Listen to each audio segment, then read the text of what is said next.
ABP আনন্দগণ আপনার সঙ্গে আলোচনা শুরু করছি আমাদের বিশেষ অনুষ্ঠান প্রতিপক্ষ।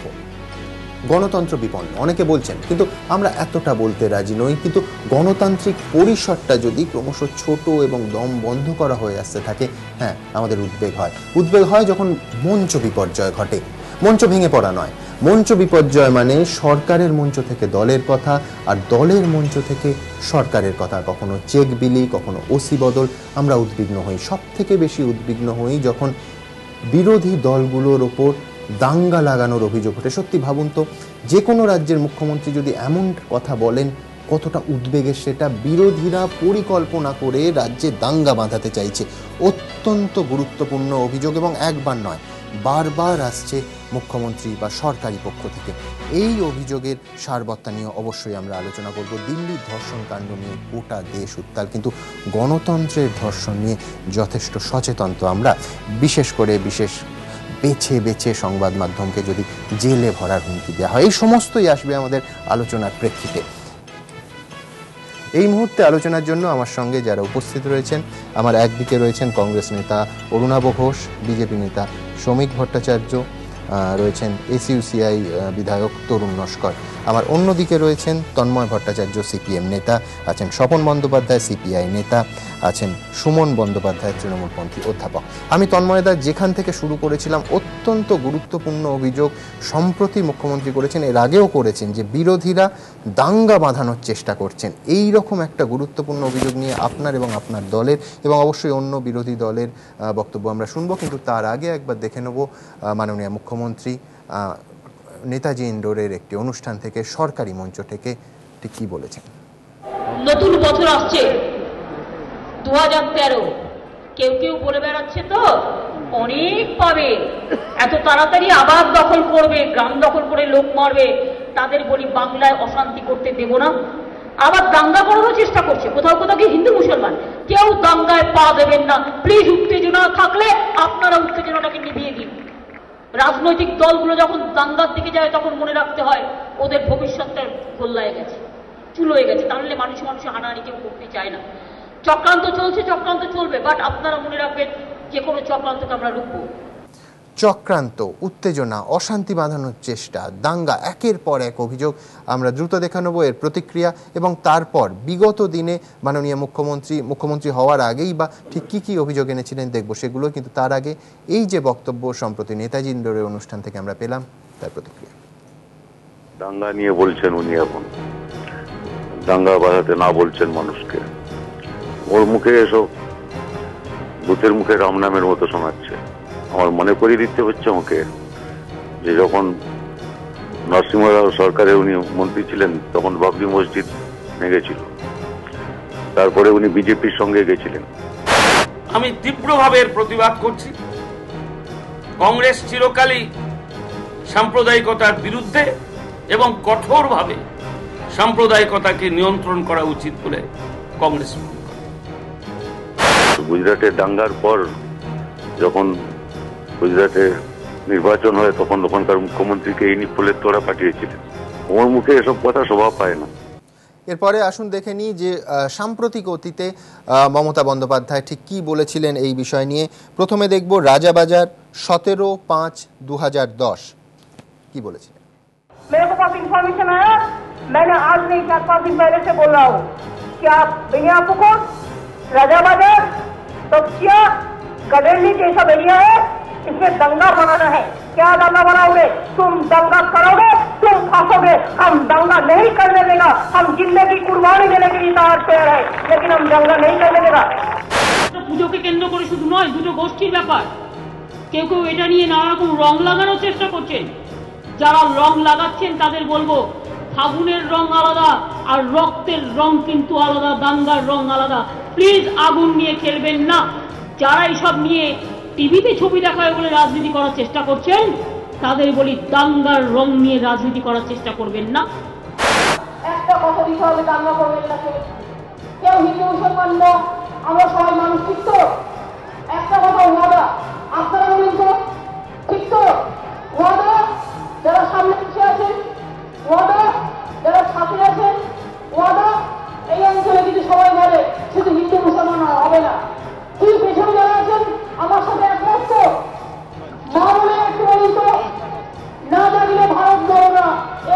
যাবে না যাবে না। আপনারা বলুন তো, দাঙ্গা চান না শান্তি চান? শান্তি। এদিকে মা বোনেরা বলুন তো, রোজ বোমা করুক না রোজ এলাকায় শান্তি থাক, কোনটা হবে? কোনটা শান্তি থাক? আপনাদের দেখালাম 17/5/2010-এ তখন মাননীয় রেলমন্ত্রী ছিলেন মমতা বন্দ্যোপাধ্যায়, মুখ্যমন্ত্রী হননি। তখনকার রাজাবাজারের বক্তব্য, নেতাজি ইন্ডোরের বক্তব্য 16/11/2012 এবং তারপর তেহট্টে সম্প্রতি 20/11/2012 বক্তব্য। তন্ময়দা, মমতা বন্দ্যোপাধ্যায় স্বরাষ্ট্রমন্ত্রী বা পুলিশ মন্ত্রীও বটে, তিনি বলছেন তার কাছে ইনফরমেশন আছে যে আপনারা দাঙ্গা বাঁধানোর চেষ্টা করছেন, কি বলবেন? তো 3-4 মিনিট সময় পাওয়া যাবে? নিঃসন্দেহে।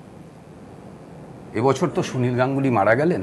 আমাদের এখানে যারা উপস্থিত আছে সকলেরই বাংলার খুব প্রিয় লেখক। আমার এইসব শুনতে শুনতে নীললোহিত নামে লেখা সুনীল গাঙ্গুলির একটা গল্পের কথা মনে পড়ছিল। গল্পটার বিষয়বস্তুটা এইরকম যে একজন মানুষ ডাক্তারের কাছে যাচ্ছেন এবং ডাক্তারকে গিয়ে বলছেন যে আমার খুব মাথায় ব্যথা করছে। ডাক্তার ওষুধ দিচ্ছেন, সারছে না। আবার যাচ্ছেন, ডাক্তার আবার ওষুধ দিচ্ছেন, ব্রেন স্ক্যান করছেন, পরীক্ষা করছেন, নানান রকম ওষুধ দিচ্ছেন, বারবার পাল্টাচ্ছেন ওষুধ, কিছুতেই সারছে না। এরকম অনেক দিন ধরে ডাক্তারের কাছে ঘোরাঘুরি, ডাক্তারের বারবার ওষুধ দেওয়া, রোগ না সারা। শেষ পর্যন্ত ডাক্তার সেই পেশেন্টকে বললেন যে আপনি এক কাজ করুন, আপনার যখন কিছুতেই সারছে না, আপনার ব্রেনটা এখানে রেখে যেতে হবে খুলে, এবং সেইটা পরীক্ষা করবার জন্য আমার একটা স্পেশাল ল্যাবরেটরিতে ওটাকে পরীক্ষা করবার জন্য রেখে যেতে হবে। 7 দিন বাদে আপনি এসে আপনার ব্রেনটা নিয়ে যাবেন। পেশেন্ট রাজি হয়ে গেল। এইবার ডাক্তার এলো, তারপর অপারেট করে তার ব্রেনটা খুলে নিয়ে ডাক্তারের ওখানে একটা বিশেষ জারে কেমিক্যাল দিয়ে সেই ব্রেনটার পরীক্ষা হলো। কিন্তু সে ভদ্রলোক আর ব্রেনটা ফেরত নিতে আসছেন না। 7 দিন বাদে ফেরত নিতে আসার কথা। 7 গেল, 17 গেল, 77 গেল, 87 গেল, দিন মাস বছর পেরিয়ে যাচ্ছে, সে ভদ্রলোক আর ব্রেনটা ফেরত দিতে আসছেন না। তখন ডাক্তারের হয়ে গেল পাগলের অবস্থা। সে তখন সেই লোকটাকে খুঁজে বেড়াচ্ছে। আলটিমেটলি 2 বছর, 3 বছর, 5 বছর, 10 বছর, এই করতে করতে 13 বছর বাদে সেই ডাক্তার ঘুরতে ঘুরতে একদিন ডালহৌসি চত্বরে সেই ভদ্রলোকের দেখা পেলেন। ডাক্তার তো গাড়ির থেকে নেমে ভদ্রলোকের দিকে ছুটতে ছুটতে গিয়ে বলছে, আরে মশাই, আচ্ছা লোক তো আপনি, আপনার ব্রেনটা সেই কবের থেকে আমার কাছে জমা আছে, আপনি আপনার ব্রেনটা এখন পর্যন্ত ফেরত দিতে এলেন না, ব্যাপারটা কি, আমি ওটা নিয়ে কী করবো? পেশেন্টটা কিছুক্ষণ ডাক্তারের মুখের দিকে আপাদমস্তক তাকিয়ে তারপরে বললো, ওটা আর আমার এখন দরকার নেই, আমি এখন রাইটার্স বিল্ডিংয়ে চাকরি পেয়ে গেছি। আমার এই নীললোহিতের এই গল্পটা, এই এতগুলো কথা শুনবার পরে এই গল্পটা মনে পড়ল। আর রাজনীতিগতভাবে একটাই কথা আমি বলতে পারি, নৈরাজ্যবাদের রাজনীতির একটা বৈশিষ্ট্য হচ্ছে এই যে নৈরাজ্যবাদ আসলে নিজে যেটা করে মুখে সেটা অন্যের নামে অভিযোগ হিসাবে উপস্থিত করে। ধরুন আলিয়া বিশ্ববিদ্যালয়, তার আগে মাদ্রাসা শব্দটা বসাতে হবে কেন? কাউকে সেন্সিফাই করতে চাইছেন? 1400 বছরের ইসলামের ইতিহাসে ইমাম ভাতা, মুয়াজ্জেম ভাতা ছাড়া ইসলাম ধর্মাবলম্বী মানুষরা কবে আত্মসম্মানের সঙ্গে নিজের ধর্মের প্রতি বিশ্বাস তাকে রক্ষা করবার ক্ষেত্রে কবে কোথায় বাধা পেয়েছেন? পৃথিবীর ইতিহাসে নেই। সেখানে নির্দিষ্ট করে একটা ভাতাকে ঘোষণা করে অন্য কাউকে উস্কানি দিতে হবে। এই যে একটার পর একটা কাজ, আপনি যদি দেখেন কিন্তু স্পেসিফিক 2013 নির্বাচনের আগে, অর্থাৎ একটা সাম্প্রদায়িক সংঘর্ষ বাঁধিয়ে রাজনৈতিক ফায়দা তুলবে বিরোধীরা। আমি বলছি যে উনি এই যে সেন্সিফাই করতে চাইছেন, সূর্যকান্ত মিশ্র একটু আগে বলেছেন যে উনার নিজের অতীতটা কিছু, আমি আর সেটার ভিতরে রিপিট করলাম না। আমি বলছি যে আজকে যদি আপনি উনার কার্যক্রম দেখেন, তাহলে দেখবেন এই কার্যক্রমের মধ্যেই হচ্ছে একটা উস্কানির জায়গা, একটা ইন্ধনের জায়গা আছে। এবং বরাবর পৃথিবীর ইতিহাস থেকে নৈরাজ্যবাদী রাজনীতির বৈশিষ্ট্য খুঁজতে গেলে এটা বারবার পাওয়া যাবে যে তারা নিজেরা আসলে যেটা করে, যেটা তাদের মস্তিষ্কের ভেতরে থাকে করবে বলে, অবশ্য ব্রেনটা জমা পড়ে থাকলে অন্য কথা, তাহলে পরে হচ্ছে সেইটাকেই তারা অভিযোগ আকারে উত্থাপন করে অন্যদেরকে মেলাইন করবার কাজে। এক্ষেত্রেও তার ব্যতিক্রম কিচ্ছু হচ্ছে না। অরুণাবদার কাছে আসবো, কিন্তু তার আগে আপনাদের দেখাতে চাইবো যে সরকারি মঞ্চ থেকে সম্প্রতি মাননীয় মুখ্যমন্ত্রী রাজনৈতিক যে বার্তাটা দিয়েছেন, যে রাজনৈতিক লড়াইয়ের ইঙ্গিত দিয়েছেন এবং বিরোধীদের সম্পর্কে, বিরোধীদের আগামী নির্বাচনে জয় অথবা পরাজয় সম্পর্কে যে মন্তব্য করেছেন দেখাবো। নতুন বছর 2013 আসছে। 2013 সিপিএম, কংগ্রেস, বিজেপি, বেশি বাড়াবাড়ি করো না, মানুষ কিন্তু তোমাদের বলবে আবার তোমরা হারো হারো হারো, তোমাদের দ্বারা হবে না। পারোনি যখন চুপচাপ থাকো। একটা নতুন গভর্নমেন্ট এসছে, তাকে কাজ করতে দাও। যারা করতে পারে তাদের করতে দাও, আর যারা করতে পারে না তাদের বিসর্জন দাও। এই বক্তব্যের প্রতিক্রিয়া আমরা নিয়েছিলাম, দেখাবো। সরকার এবং পার্টি এই দুটোর মধ্যে কিন্তু কোথাও কোনো বিভেদ থাকছে না। কাজে আমরা জানি যারা সরকারি দায়িত্বে আছি যে সরকারি মানদণ্ডের অ্যাডমিনিস্ট্রেটিভ প্ল্যাটফর্মে দাঁড়িয়ে আমি কি বলবো এবং পার্টি প্ল্যাটফর্মে দাঁড়িয়ে আমি কি বলবো। কিন্তু আনফর্চুনেটলি এখানে সরকারটাও চালাচ্ছেন যিনি, পার্টিটাও চালাচ্ছেন তিনি, এবং তিনি নিজেই বেপরোয়া। সরকারি মঞ্চে সরকারি পয়সায় উনি পার্টির প্রচার করে যাচ্ছেন অনেক দিন ধরে। এখন পঞ্চায়েত নির্বাচনের প্রচার আরম্ভ করে দিয়েছেন কয়েকদিন আগেই। এতে জনগণের অর্থ ওর পার্টির প্রচারের জন্য ব্যবহার করছেন অত্যন্ত নির্লজ্জভাবে। নির্বাচন কমিশনকে বলবো এসব করবার তার অধিকার আছে কিনা। হারবে কে জিতবে কে সে মানুষ ঠিক করবেন, উনি তো ঠিক করবেন না। উনি তো সব কেয়ার করেন না, উনি তো সরকার ফরকারও নিজেই সরকার।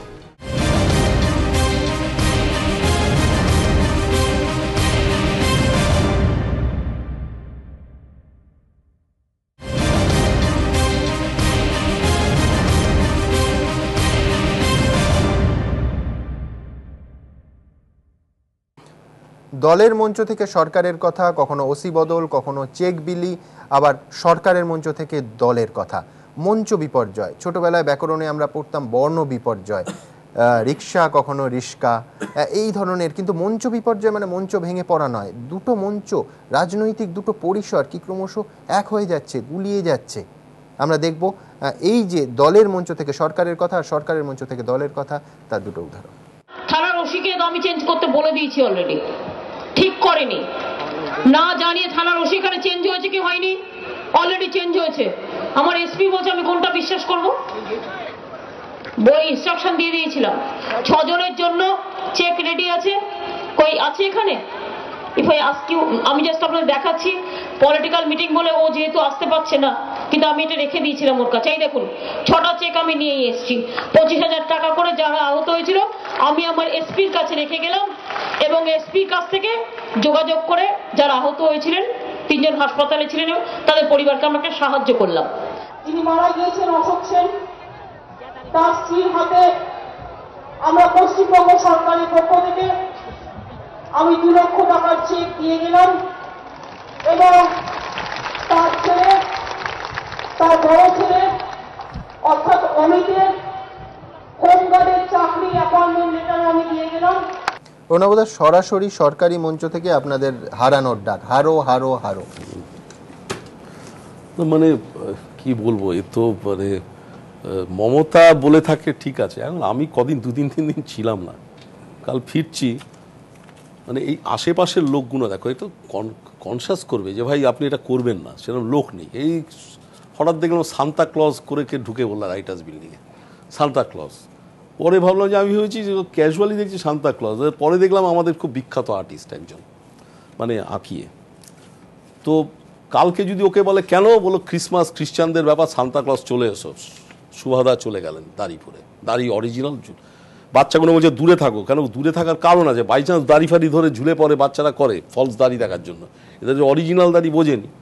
সান্তা ক্লজ কাল যদি সুভাদাকে বলে ভাই হনুমান চালিসা হবে, আপনি একটু হনুমান সাজবে। এই জায়গাটা এই যে ইন্টেলেকচুয়াল যারা আছে তাদের একটু বোঝা উচিত। মানে লোকে হয়ে গেছে পাড়ার জলসা, যে লম্বু দিজুদা থেকে বেটে নচিদা সবাই থাকবে। এ তো তুমি মানে রাইটাসে ঢুকলে মনে হবে যে আজকে নয় শোক দিবস, কাল জন্মদিন, কাল অন্নপ্রাশন। তো সেই অনুষ্ঠান বাড়ির মতো। আজকে বিয়ে বাড়ি বুঝলাম লাল লাল পতাকা, লাল মানে শালু টাঙিয়েছে ওই প্যান্ডেল। শ্রাদ্ধ বাড়ি বুঝলাম সাদা টাঙিয়েছে। Writers' Building is not the place, সেখানে অ্যাডমিনিস্ট্রেটিভ ইয়ে চালানোর দরকার। এগুলো it is merely an extension. উনি যা যা করছেন ইট ইজ অ্যান এক্সটেনশন।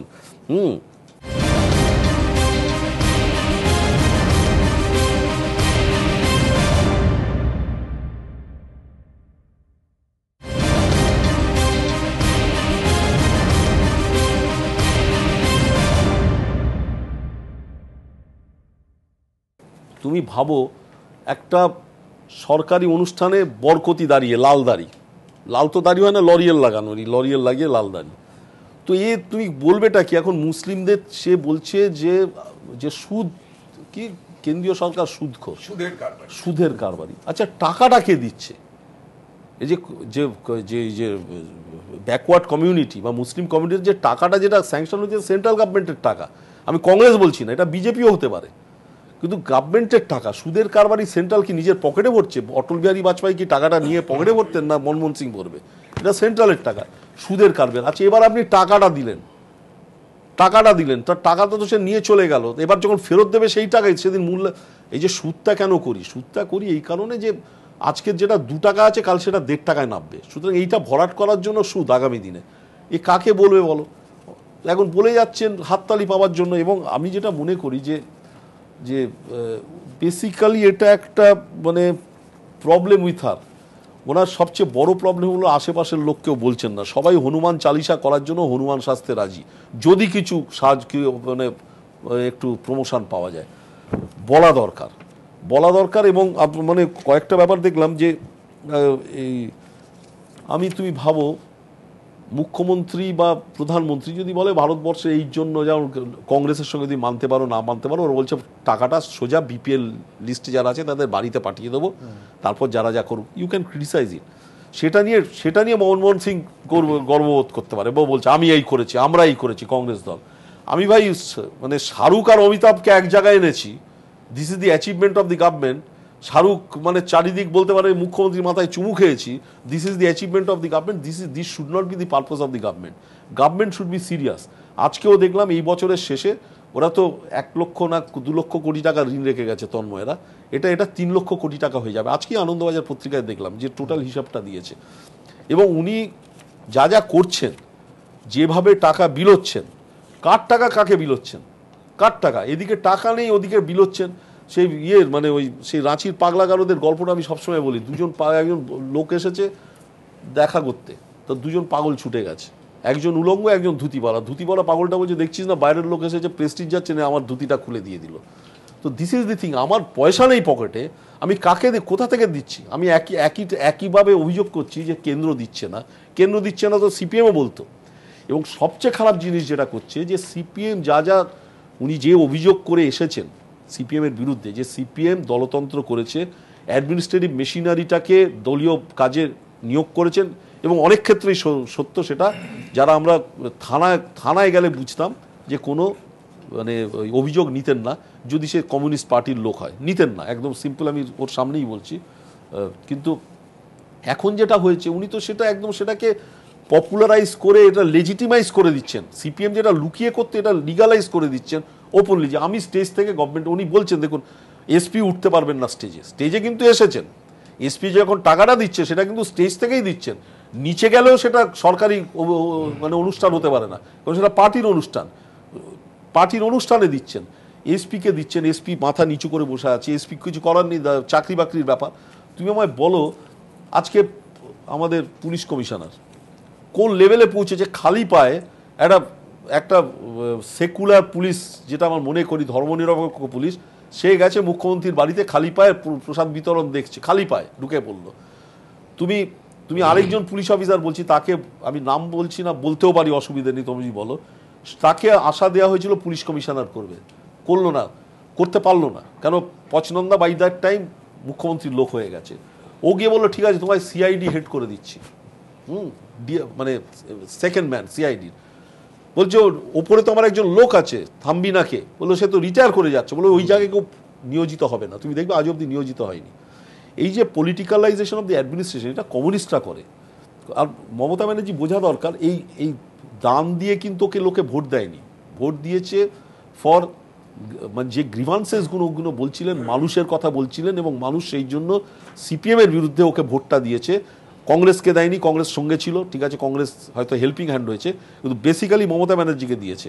এবং আজকে আরেকটা জিনিস তোমরা বললে না, কেন জানি না, মানে এড়িয়ে গেলে না কি না, উনি বলেছেন দুজনের কমিটি করবেন, 2-ম্যান কমিটি, সুব্রত মুখার্জি এবং ববি হাকিমকে দিয়ে, তারা মনিটর করবে কোন কোন সংবাদপত্র। গত সপ্তাহে বলেছে, আমি ছিলাম না এখানে, আমি এসে শুনলাম, গত সপ্তাহে বলেছে যে মনিটর করবে। কি মনিটর করবে? সংবাদপত্র, হ্যাঁ, সংবাদপত্র, টিভি মিডিয়া।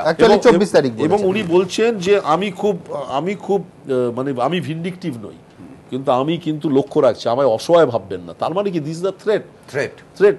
তো সেইখানে সংবাদপত্র আমি দেখেছি যে একটু আগে বললেন যারা টেলিভিশনে বসে থাকেন, সুমন তুমি তো ওনাকে সকাল থেকে রাত অবধি দেখিয়েছো ইলেকশনের আগে।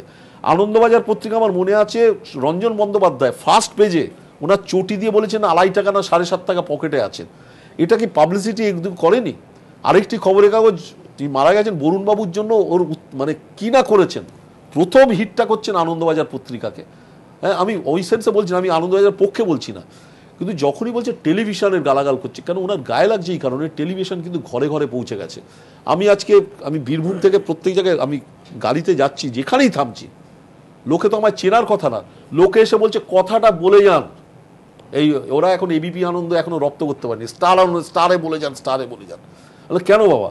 বলছে দেখুন এখানে ওনার কানে যাচ্ছে না। আমার সাউথ দমদমে আমার এমএলএর এলাকায় তুমি বাড়ি করতে যাও, যে প্রমোটার বাড়ি করছে আমি বললে আমি নিয়ে চলে আসবো, 32 লাখ 45 লাখ 90 লক্ষ টাকা চাওয়া হচ্ছে, বলছে তোমার লাভের অর্ধেক দিয়ে যাও। অরুণাবোধা, আপনার কাছেই আসবো। তার আগে অরুণাবোধা যে প্রসঙ্গে উল্লেখ করলেন, নেতাজি ইন্ডোর স্টেডিয়ামের মঞ্চ থেকে, সরকারি মঞ্চ থেকে মাননীয় মুখ্যমন্ত্রী সংবাদ মাধ্যমের উদ্দেশ্যে নানা কথা বলেছেন, তার একটা অংশ। একটা ওই লাল চ্যানেল, জানেন কাদের কথাই বলছি, 3টে মিলে বসে সকাল থেকে রাত অব্দি কাজ নেই, কর্ম নেই, সর্বনাশ হয়ে গেল, সর্বনাশ হয়ে গেল। ওদের বলুন কিসের সর্বনাশ? তুমি তো কোনো সংবাদ মাধ্যম নও, তুমি পার্টির সংবাদ মাধ্যম, রাজনৈতিক দলের সংবাদ মাধ্যম। তুমি সিপিএম এর দালালি করে বেড়াচ্ছ, কংগ্রেসের দালালি করে বেড়াচ্ছ, তোমরা দালাল হিসেবে চিহ্নিত হয়ে থাকো।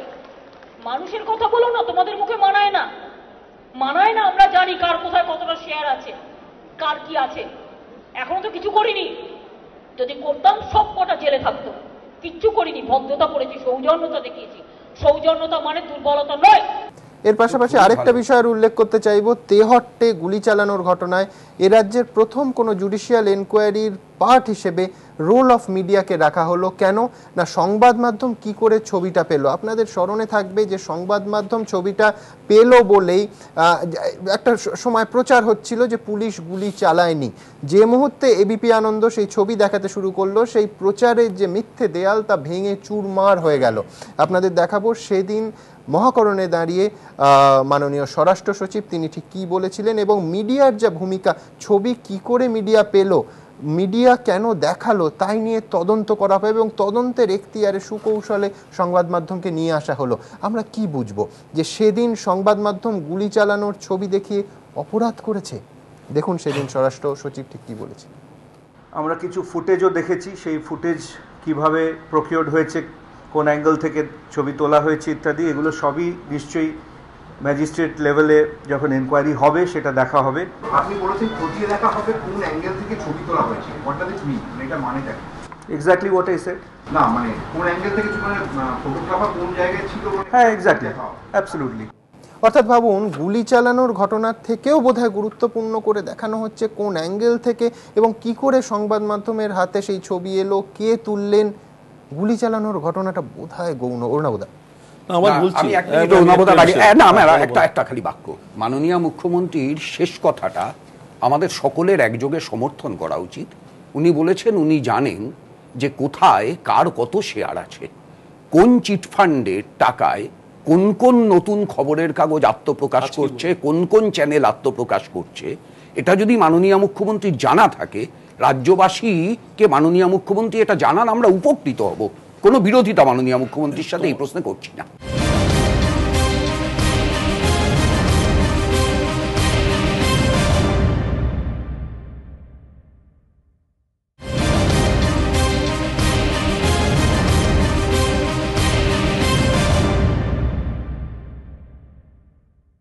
তোমায় এটা স্পেসিফিক বলছি, 2জন লোককে কমিটি দিয়েছে। ফিরহাদ হাকিম, আমি সকালে 8টা কাগজ পড়ি, 8টা 9টা হয়ে যায়, 8টা পড়তে পারি না, কোর্টের চালে মানে 1 ঘন্টা 1.5 ঘন্টা সময় দিয়েও 8টা পৌঁছানো যায় না। তো ফিরহাদ হাকিম 8টা কাগজ পড়বে সকালবেলা, তো অন্য জায়গায় মাননীয় মুখ্যমন্ত্রীর বাড়িতে কখন হাজিরা দেবে? 2, সুব্রত মুখার্জি। সুব্রতদা এমার্জেন্সির সময় আমার মনে আছে আনন্দবাজার পত্রিকায় ঢুকেছিল, বলো সব লিকুইড করে দেবো, লিকুইডেট না, তখন লিকুইড করে, আমি বলেছিলাম যে লিকুইডেট বলছে, লিকুইড করে দেবো।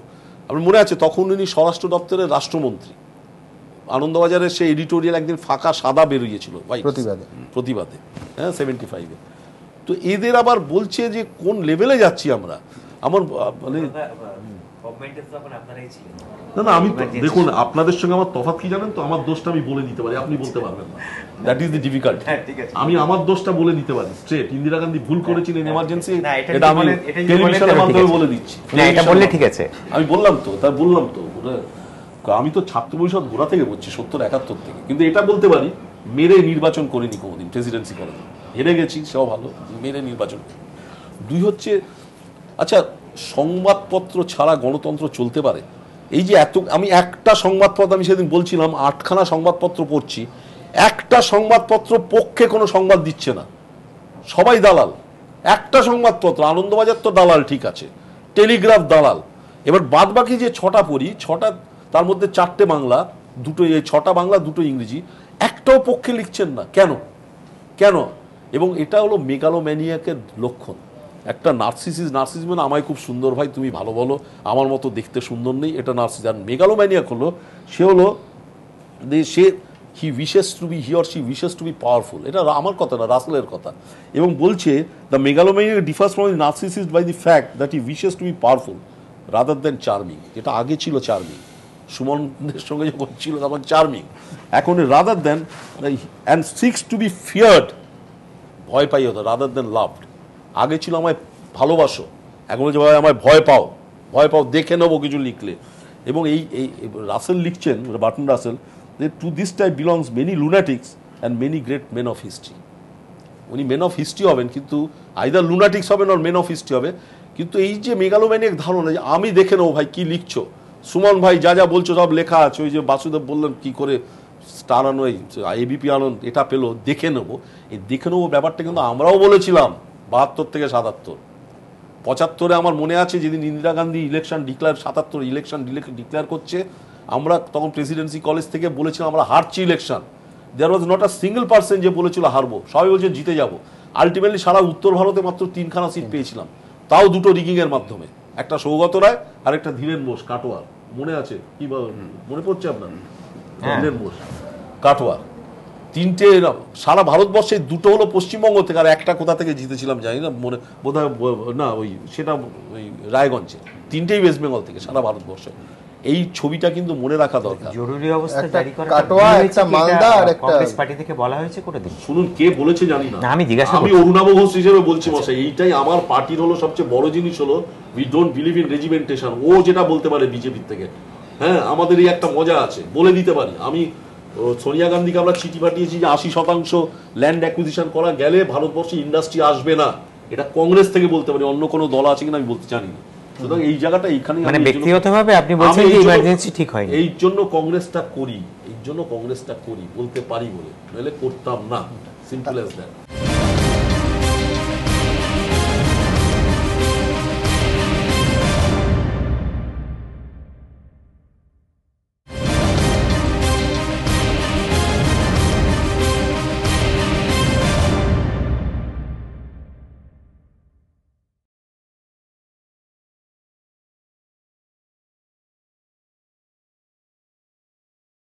আমি স্বপনদার কাছে যাব। স্বপনদা, আজকে হলদিয়ায় পুরসভার বোর্ড মিটিং, সেখানে তমালিকা পণ্ডা শেঠ সহ যারা জিতেছেন, কিছুদিন আগে নির্বাচনেও জিতেছেন, তাদের ঢুকতে দেয়া হলো না, আপনার প্রতিক্রিয়া? হচ্ছে যে এটা কি বলবো, এই সরকার ক্ষমতায় আসার পর থেকে একটা নৈরাজ্য চলছে, কোনো সিস্টেম আছে? মুখ্যমন্ত্রী আমার মনে হয় না তিনি, কিন্তু অনেকে বলছে যে এই যে আজকে হলদিয়ার ঘটনা, এটা সিস্টেমেই হয়েছে, এটা পরিকল্পনা করা। তার কারণ সাংসদ শুভেন্দু অধিকারী কিছুদিন আগে ঠিক কি বলেছেন, স্বপনদা একবার আপনাকে দেখিয়ে নেব। কিন্তু গতবারে ছিল 6, এবারে পেয়েছি আমরা 11। পাঁশকুড়াতে আমাদের গতবারে ছিল 6, এবারে প্রতীকে হয়েছে 12। আর 26 ডিসেম্বর 6 মাস পেরিয়ে যাওয়ার পরে আপনারা যেদিন চাইবেন সেদিন হলদিয়া পৌরসভা আমরা পাল্টে দিতে পারবো। সে ক্ষমতা আমাদের আছে, সে সাহস আমাদের আছে, সে যোগ্যতা আমাদের আছে। শুভেন্দু বাবু, মাননীয় শুভেন্দু অধিকারী কথা রাখেন না, এই রকম অভিযোগ অন্তত তার বিরুদ্ধে কেউ করতে পারবে না। এবিজি কাণ্ডে আপনারা জানেন তিনি কথা দিয়েছিলেন যে এবিজিকে তাড়িয়ে ছাড়বেন এবং শেষ পর্যন্ত তাড়িয়ে ছাড়লেন। এক্ষেত্রেও সেই কথার প্রতিক্রিয়া, সেই কথার প্রত্যক্ষ ফল অনেকে বলছেন আজকে হলদিয়া পুর বোর্ড মিটিংয়ে যা হলো তাই নিয়ে প্রতিক্রিয়া দেখাবো আপনাদের। হ্যাঁ, স্বাভাবিক। একটা ছিল গণতান্ত্রিক বিকেন্দ্রীকরণ, আর এখন হয়েছে কেন্দ্রীকরণ। গণতন্ত্রের উপরে ব্যাপকতম আক্রমণ, তার একটা অংশ এটাই। পুলিশ তো আমি বেশি দোষ দিই না, তার কারণ থানার চাবিও তো ওর কাছে। সব বললাম তো, মন্ত্রী শান্তি এদের হাতে চাবি নেই, চাবিটা ওখানে। তবে এটা একটা ভয়ঙ্কর ঘটনা। এদিক দিয়ে ওকে অপেক্ষা করতে হবে যে এরা কবে রাইটার্স বিল্ডিং দখল করতে যাবে। যেরকম এক সময় ওর নেতৃত্বে, তখন আমাদের সরকার ছিল, রাইটার্স বিল্ডিং দখল করতে গেছিল। মঞ্চ থেকে তো স্লোগান দিচ্ছে যে কাউন্সিলরকে মারধর করা হচ্ছে বা কর্মচারীদের ঘাড় ধাক্কা দিয়ে বার করে দেওয়া হচ্ছে, আর কারখানা থেকে শ্রমিক এনে গেটে অবরোধ করা হচ্ছে। এটা নাকি মমতা ব্যানার্জিও শুভেন্দু অধিকারীর নেতৃত্বে এই আন্দোলন চলছে। এটাই তো দুর্নীতি। বোর্ড মিটিংয়ে থেকে প্রশ্ন করবেন কোনটা নীতি দুর্নীতি। কেউ সংবিধানের আইনের ঊর্ধ্বে নয়। বলুন, সেটা প্রমাণ করুন, জনগণকে বলুন না। স্বপনদা, না, যেটা বলছিলাম আমি এখান থেকেই বলছিলাম যে একটা বলি, সূর্যকান্ত মিশ্র যেটা বললেন রাইটার্স দখল, সেটা 21শে জুলাই কিন্তু আমরা রাইটার্স দখল করতে কেউ যায়নি। তাতে মিটিং ছিল, গুলিগোলা চলেছে। কথা হচ্ছে যে একটা নৈরাজ্য গোটা রাজ্য জুড়ে চলেছে এবং তার ফল যা ফলছে সেটা হচ্ছে যে এখন তাকে, এই মুখ্যমন্ত্রীকে বা তৃণমূল দলকে বেশি বেশি করে মাসল পাওয়ারের উপর নির্ভর করতে হবে। যদি বলেন পরিকল্পনা, তাহলে পরিকল্পনা হচ্ছে এইটাই যে মানি পাওয়ারটা অ্যাসেম্বলড হয়েছে। এই যেটা একটু আগে তন্ময় বলছিল যে এই চিট ফান্ডের রমরমা পশ্চিমবঙ্গে এই সরকার আসার পরে, আগেও ছিল তারা, কিন্তু তার উপরে একটা নিয়ন্ত্রণ ছিল। তার উপরে আরও নিয়ন্ত্রণ আনার জন্য আইন তৈরি করে রাষ্ট্রপতির কাছে পাঠানো হয়েছিল পাশ করার জন্যে, কিন্তু আবার একটা লাগামহীন অবস্থা। এবং শুধু তাই না, এই চিট ফান্ডের যারা অর্গানাইজার তারা এখন দেখছি এই তৃণমূল দলের ফোরফ্রন্টে চলে আসছে। তারাই অনেক সময় প্রকাশ্যে নেতৃত্ব দিচ্ছে এবং মুখ্যমন্ত্রীর চারপাশে ঘুরে বেড়াচ্ছে। ফলে ফিনান্স আছে, এইবার মাসল পাওয়ার। এখন সেটা চারিপাশে তার চেহারা দেখা যাচ্ছে। যেমন ধরুন 22 তারিখে আমাদের জেলাতে 4টে স্পট থেকে বামপন্থীরা পদযাত্রা বার করছিল। বীজপুরে এসে, যেটা অরিন্দমবাবু বারবার বলছেন যে নিজের কবর নিজে খুঁড়ছে, এটা কবর না, ওরা তো মনে করছে এটাই this is the only the way to win the election. এটাই তারা অস্ত্র হিসেবে নিচ্ছে। আপনি বলবেন ইতিহাসের শিক্ষা হচ্ছে থাকে না, অথচ বারবার দেখা গেছে এই শিক্ষা থাকা সত্ত্বেও বহু রাজনৈতিক দল এই পথেই পা বাড়িয়ে তাদের পা ভেঙেছে। ফলে সেই শান্তিপূর্ণ মিছিল, আমার কাছে আশ্চর্য লাগে, মিছিলের ডিম্যান্ড কী ছিল? মিছিলের ডিম্যান্ড ছিল 35 কিলো চাল পরিবার পিছু দিতে হবে, এপিএল বিপিএল তুলে দিতে হবে, 2 টাকা কিলো দরে চাল দিতে হবে, বন্টন ব্যবস্থা চালু করতে হবে সারা দেশ জুড়ে, ইত্যাদি ইত্যাদি, খাদ্য সুরক্ষা, যে কথা মমতা ব্যানার্জি বারবার বলছে। তা আমরাও তো রাজনীতি করি, আমাদের একই স্লোগানে অনেক সময় আমরা হ্যান্ড ইন হ্যান্ড করে ফেলি। বিরোধিতা থাকা সত্ত্বেও, রাজনৈতিক বিরোধিতা থাকা সত্ত্বেও, তৃণমূল থাকতে আপনারা বলবেন না, সুতরাং না, সেইটা তার মানে আসছে মাসেল পাওয়ার আসছে, মারিট একদম ছত্রভঙ্গ করে দিল। পুলিশ নির্বিকার, পুলিশ এসে আমাদের বলছে যে আপনারা জগদ্দলের উপর দিয়ে যাবেন না, চারিপাশে ওরা একদম জমা হয়েছে, পুলিশই বলছে, এবং খুন খারাপা হয়ে যাবে, আপনারা পারবেন না, আমাদের বাঁচান, আপনারা অন্যভাবে কিছু ভাবুন।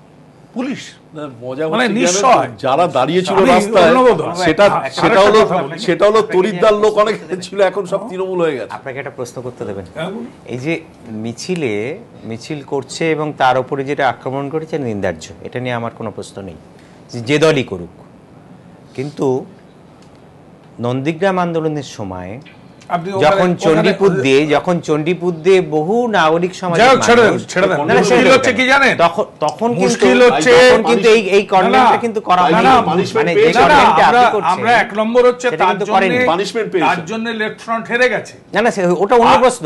আমি আপনার কথাই বলছি যে আপনার দলের তরফ থেকে তখন কি ওই ঘটনার কোনো প্রতিবাদ করা হয়েছিল? হয়নি। কিন্তু আমি এইরকম টিমে বহুবার ছিলাম, আমি জানি কি ধরনের প্রশ্ন ফেস করেছিলাম সেটা আমি জানি। দল কি করে না করে ওসব আমার জানা আছে। মানে বামফ্রন্টের মধ্যেকার যে দলগুলো, না এটা কি আমার সিপিআই আরএসপি ফরওয়ার্ড তারাও তো অভিযোগ করেছে যে সিপিএম তাদের বিরুদ্ধে নানাভাবে তাই জন্য তো না একটা যে আমি বলছি তাই জন্য মানুষ তোদের হারিয়ে দিয়েছে। আমি বলছি এখন যেভাবে কথাগুলো রিপ্রেজেন্টেড হচ্ছে মনে হচ্ছে যেন এইভাবে শুরু হবে। আমি তো প্রথমেই বললাম একেবারেই করা উচিত। প্রোটেকশন দেবেন। আমি বলছি যে এই যে একটা প্রবণতা চলছে যে 34 বছর, আমি প্রথম কথা হচ্ছে 34 বছর ধরে এই হয়েছে তা নয়, বহু পজিটিভ কাজ হয়েছে, সেগুলো বলা হচ্ছে না, কিছু ভুল কাজ হয়েছে। তা সেই কাজের উদাহরণ তুলে বারবার যদি এটাকে জাস্টিফাই করা হয় তাহলে তো এটা ঠিকই আছে, অসুবিধে কি? এই পশ্চিমবঙ্গে চলে, এই চলছে। আমি বলছি যে কোন দিন বামফ্রন্টের আমলে বামফ্রন্টের কোনো নেতা দাঁড়িয়ে কোথাও বক্তৃতা করে বলেছে ইলেকশনটা আমায় করতে দিন, রিগিং হয়েছে বলবেন, হেন হয়েছে তেন হয়েছে, এত ভোটে জিতেছে তত ভোটে জিতেছে, ঠিক কথা। কিন্তু কোনো নেতা প্রকাশ্যে দাঁড়িয়ে বক্তৃতা করছে, শুভেন্দু অধিকারী যা বক্তৃতা করেছেন ইস্ট মেদিনীপুরে, যে ইলেকশনটা আমায় করতে দিন, এবং তারা বলছে 16 তারিখে বলছে, এই ডিসেম্বর মাসের 16 তারিখে যে আমরা হলদিয়াতে এই বোর্ডের বিরুদ্ধে জনগণ খেপবে।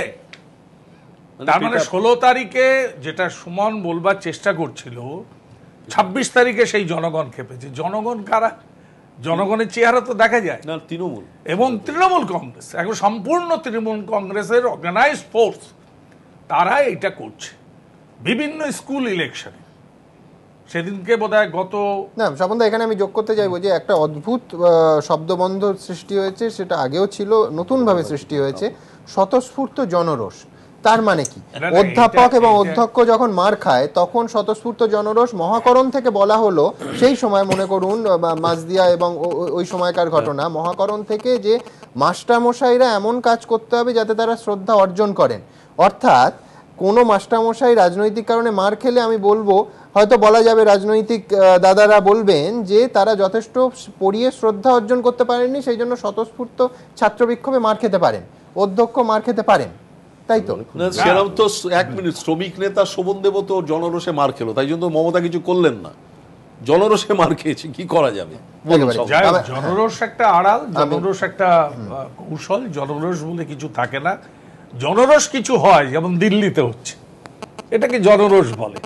আমি বলছি যে তার ভেতরেও যথেষ্ট পরিমাণ হুলিগানিজম এবং অন্য স্রোত মিশে। না না, সেই স্রোত দেখুন, এই যে কনস্টেবল মারা গেছে, একদল চাপাবার চেষ্টা করছে যে মেরে দেওয়া হয়েছে, আর একটা মত আছে দিল্লির পাটেও আমি বলছি যে এই আলোচনাতে এইটা একটা চেষ্টা আমাদের দেশ জুড়ে চলছে, তার কতগুলো ভিত্তি আছে, সেই ভিত্তিকে অবলম্বন করে চলছে পুরো একটা রাজনৈতিক দলগুলোর প্রতি অনাস্থা। আমি জানি না যে রাজনৈতিক দলগুলো বিবেচনা করছে কিনা, একটা সেই তথাকথিত সিভিল সোসাইটি, তারাই সমস্ত কন্ট্রোল করবে, রাজনৈতিক দলগুলো all are corrupted, all leaders are corrupted, all are bogus, এই জায়গায় একটা দাঁড় করিয়ে দিচ্ছে, যেটা একটা মানে একটা কি বলবো, একটা দেশকে একটা আলটিমেটলি দানা বাঁধছে না, এটা দানা বাঁধতে পারে না, আরেকটা পক্ষ এটা ডিজার্ভ করে। আমি বলছি সেই ক্ষেত্রে আমি বলছি এটা তো মিসগাইড। একজন কেউ বললে উচিত হচ্ছে যতটা না পারা ইন্টারভেন করার, একটা আরেকটা জায়গায় কোশ্চেন করে ডাইভার্ট করে দেওয়া। না, আমাদের আশঙ্কাটা হচ্ছে স্বতঃস্ফূর্ত জনরোষ বা স্বতঃস্ফূর্ত বিক্ষোভ, স্বতঃস্ফূর্ত মিছিল করলে রাজনৈতিক হাঙ্গামাটা অর্গানাইজ করা যায় সহজে এবং জাস্টিফাইও করা যায়। এবং এই যে মুখ্যমন্ত্রী, তিনি যে সংস্কৃতিকে এখানে আমদানি করছেন, হাইকোর্টও বলেছে, হাইকোর্ট, আমি জানি না এর আগে কোনোদিন কোনো মুখ্যমন্ত্রীকে হাইকোর্ট এই পরামর্শ দিয়েছে কিনা যে আপনি কোন পদে আছেন এটা মনে রেখে আপনার বাক্য সংযম করুন। এই কথা হাইকোর্ট কাউকে কোনোদিন অতীতে আমাদের দেশে কোনো মুখ্যমন্ত্রী, প্রধানমন্ত্রী, কোনো মন্ত্রীকে বলেছে কিনা আমার জানা নেই অন্ততপক্ষে। এরকম ঘটনাও এখানে ঘটে যাচ্ছে। সুতরাং সেখান থেকে কি আশা করা যেতে পারে?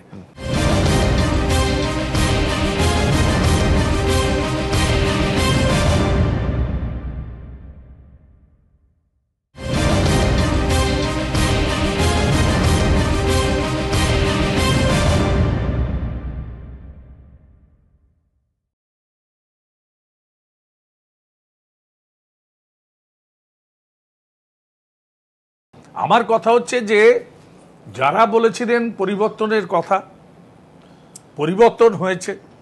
আমরা বলেছিলাম পরিবর্তন মানুষ চেয়েছে, ওয়েলকাম। 5 বছরের রাজত্ব করুন, মানুষ 5 বছরের জন্য ভোট দিয়েছে। পজিটিভ কাজ হলে আমরা পাশে থাকব, নেগেটিভ কাজ হলে আমরা বিরোধিতা করব, আমরা এই সরকারের গঠনমূলক দৃষ্টিতে দেখব। কিন্তু এই সরকার সেই স্কোপ দিলেন না, সেই স্কোপ দিচ্ছে। অসুবিধা হচ্ছে সুমন, এবিপি আনন্দ বা যে কোনো তোমাদের যারা ক্রিটিসাইজ করছে তাকে যদি শত্রু ভাবো, তার মতো দুর্ভাগ্য কিছু নেই। এটা যদি আয়না বলে মেনে নেয় যে হ্যাঁ আমার হয়তো বিকৃত ইমেজ হচ্ছে, কিন্তু একটা ইমেজ হচ্ছে, এটা কিন্তু গভর্নমেন্টের মেনে নেওয়া উচিত যে ভাই আমার এখানে ক্রিটিসিজম হচ্ছে, দেখো। একটা কথা বলতে পারি অরুণাবোধা, মেনে নিন বা না নিন, আমাদের কাজ, আমাদের কর্তব্য, আমরা করতেই থাকবো। আয়নার কাজ। সমীক, আমি অনেকক্ষণ পর নীরবতা ভঙ্গ করলাম, এর মধ্যে আমি আমার বক্তব্য কিছু রাখিনি। প্রথম কথা হলো, আমি আগেই যেটা বলেছি যে মমতা বন্দ্যোপাধ্যায়ের একটা নিজস্ব ঘরানা আছে। আমি এভাবে গোটা জিনিসটাকে দেখবার চেষ্টা করি, তাই জন্য প্রসঙ্গটা আমি একটু অন্যদিকে নিয়ে যাচ্ছি। এখন তো শীতকাল, আমরা ক্রিকেট নিয়ে আলোচনা করছি। আমরা ছোটবেলা থেকে যারা ক্রিকেট খেলতে বা ক্রিকেট খেলা দেখতে অভ্যস্ত তারা জানি যে ডন ব্র্যাডম্যান, যাকে ক্রিকেটের ঈশ্বর বলা হয়, তার যদি ব্যাট আমরা দেখি তাহলে দেখবো তিনি যখন ব্যাটটা তুলছেন সেটা থার্ড স্লিপের উপর থেকে ব্যাটটা আসছে। ক্রিকেটীয় শাস্ত্রে যদি আমরা রাহুল দ্রাবিড়ের সঙ্গে তার ব্যাটের পার্থক্য দেখি তাহলে দেখবো ব্যাকরণগতভাবে তিনি ভুল, কিন্তু ডন ব্র্যাডম্যান পৃথিবীর সর্বকালের সর্বশ্রেষ্ঠ বলে নিজেকে প্রতিষ্ঠিত করে গেছে। ক্রিকেট খেলা শেখানোর সময় কোচেরা বলেন যে মাথা যেন নিচুর দিকে থাকে এবং বলের লাইনে পা দিয়ে খেলো। আমরা ডেভিড গাভারকে দেখলাম একটার পর একটা সেঞ্চুরি করে গেছেন, অসামান্য ব্যাটসম্যান, জীবনে কোনোদিন অফ স্ট্যাম্পের বাইরে পা নিয়ে যাননি, এক জায়গায় দাঁড়িয়ে থেকে তিনি কভার ড্রাইভ করে গেছেন, স্কোয়ার ড্রাইভ করে গেছেন, ক্যাচ ওঠেনি। ঠিক মমতা ব্যানার্জিও আমার কাছে একজন স্বপ্নের মেঘ বালিকা, যিনি পাঁচলা থেকে পেন্টাগন মুহূর্তে উড়ে যেতে পারেন, যিনি স্বপ্ন দেখাতে পারেন, যার কাছে প্লেইং টু দ্য গ্যালারিটাই হলো সরকারের একমাত্র লক্ষ্য। একটু আগে উনি দাঙ্গার কথা বললেন। আমরা বামফ্রন্টের জমানায় দেখতাম যে যখন ধর্মনিরপেক্ষ কোনো মিছিল হতো, সেই মিছিলটা শুরু হতো পার্ক সার্কাস থেকে আর শেষ হতো মৌলালি ঘুরে ধর্মতলার মোড়ে। আমরা দেখতাম তথ্য সংস্কৃতি দপ্তরে 2 ধরনের হোর্ডিং, যেটা রাজাবাজার চত্বরে লাগানো হয়েছে, সেখানে লেখা আছে যে সংখ্যাগুরুর দ্বারা সংখ্যালঘুর অধিকার রক্ষাটাই হলো প্রকৃত ধর্মনিরপেক্ষতার পরিচয়। আর দক্ষিণেশ্বরের সামনে যে হোর্ডিংটা লাগানো হতো সেখানে লেখা হতো যে সংখ্যাগুরুর মূল দায়িত্ব হচ্ছে সর্বধর্ম সমভাব।